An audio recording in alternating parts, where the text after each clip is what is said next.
আসসালামু আলাইকুম এভরিওয়ান, সবাই কেমন আছেন? আশা করি সবাই ভালো আছেন। তো সবাই ভালো আছেন, তো আমি ভালো আছি আলহামদুলিল্লাহ, আপনাদের দোয়ায়। তা আজকের গল্পটা হলো ভিন্ন ধরনের কি এক বাড়িতে পাগল ছিল। ওই বাড়িতে এক হুজুর রাখছে নামাজ পড়ানোর জন্য মসজিদে। তা হুজুরে একদিন ঘুরবার গেছে, পাঞ্জাবি ধুয়ে থেকে গেছে হুজুরে।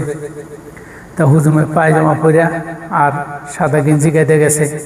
তা হুজুর কতক্ষণ পরে আইসা দেখে কি পাগলে পায়জামা পরে ঘুরবার লাগছে।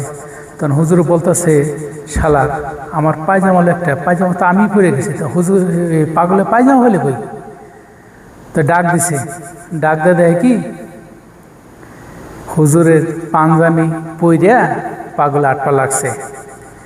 ঠিক আছে, ওখানে কয় হুজুরে কয়, দেখছো কামডা, আমার একটা পাঞ্জাবি একটা পায়জামা আমি পরে গেছি, পাঞ্জাবিটা ধুয়ে থুয়ে গেছি, পাগলে পরে আটপা লাগছে।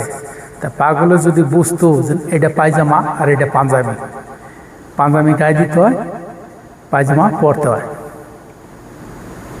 বুঝতে পারছেন কথাটা? অনেক মাইন্ডে নিতে পারেন। কিছু কিছু লোক কিন্তু এই ধরনের কাজ করে,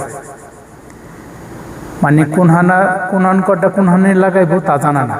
ঠিক আছে, আর পাগলে যদি বুঝতো যে এটা পাঞ্জাবি, এটা তো পরার না, এটা হলো গায়ে দেওয়া, এটা তো পায়জামা না।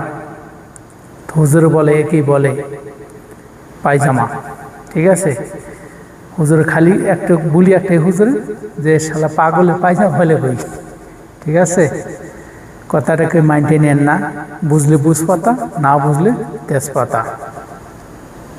কথা ঠিক আছে নি? ভালো থাকবেন সবাই। আসসালামু আলাইকুম।